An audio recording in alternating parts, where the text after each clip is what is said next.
There has been a lot of discussion on just what the film It Follows is about. The consensus of the YouTube pontificators is that the only thing the movie is not is an allegory for an STI. That is absolutely not what the movie is alluding to. According to others, the film is about the loss of innocence, the fading of youth, or lingering trauma. Heck, if you think about it, you could argue that it's about the pitfalls of multi-level marketing. The more people you have downline, the better off you are. People really enjoy creating meaning and reading significance into things they enjoy. But I honestly think things are much simpler than we'd like to admit. I believe that the writer of It Follows one day decided, I want to make a horror movie that's scary. What's scary? I know, demons or unknown entities, but that's been done. So how can I make it different? I know, I'll have it passed on sexually, like a disease. And that's why I believe that if it is analogous to anything, It Follows is analogous to STIs. Jay, Hugh, Paul, and Greg are just representations of the types of humans that keep STIs raging and spreading, and it stems from the one aspect of the human condition that we all possess: selfishness. It is the impetus of the events of the film, and eventually the end condition of the remaining characters. We'll start with Hugh. Hugh is the embodiment of selfishness and self-preservation. Based on what unfolds, we can deduce that the opening victim is also a sexual partner of his. Based on her predicament, it appears that she didn't believe him in time, but soon accepts her fate. Hugh is the worst kind of carrier. He knows his status, knows the method of transmittal, and for reasons unspecified also somehow knows how it spreads and how to postpone death. Seriously, how does he know? I digress. But it is his selfishness and refusal to accept his fate that he seeks out Jay after his first victim was left in a less than ideal shape.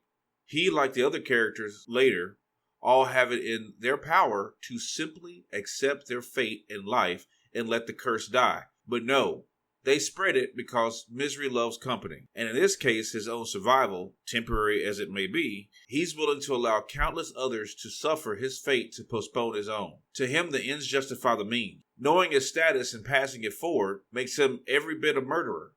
Remind you of something? Next, we'll discuss Greg. Greg is cocky, good with the ladies, young, and is in complete denial about the fact that anything could happen to him. The thought of his own mortality is non-existent. If "it's not going to happen to me" was a person, it'd be Greg. You can tell Greg's confidence and swagger as soon as he joins the group. He takes it over. He provides the solutions, and he relegates Paul, a friend to Jay from the start, even further into the background. He's so oblivious to his own mortality that even though he experiences almost as much as everyone else does, he ignores it. He receives first-party testimony from those involved, and the danger still fails to register.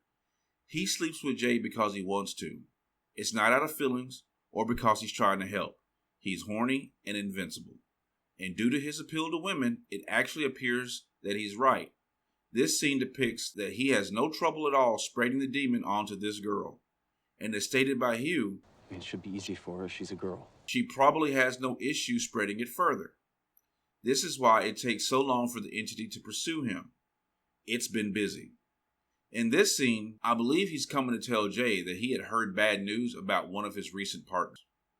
Greg is simply that person you meet in life that is in complete denial when it comes to the dangers of the world. Something happened, but it's not what she thinks, okay?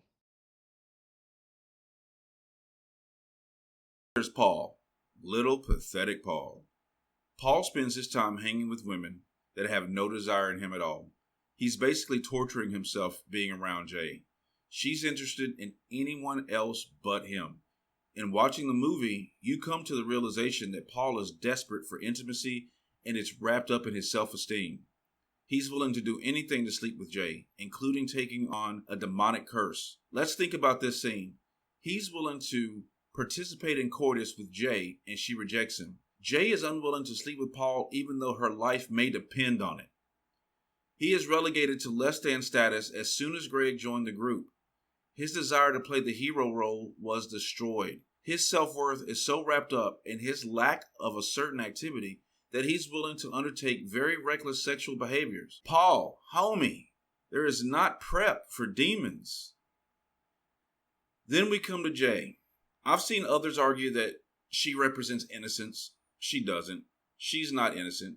Hugh was not her first time. Her hospital tryst with Greg wasn't even her first time with Greg. Jay is what everyone is, simply at the mercy of chance.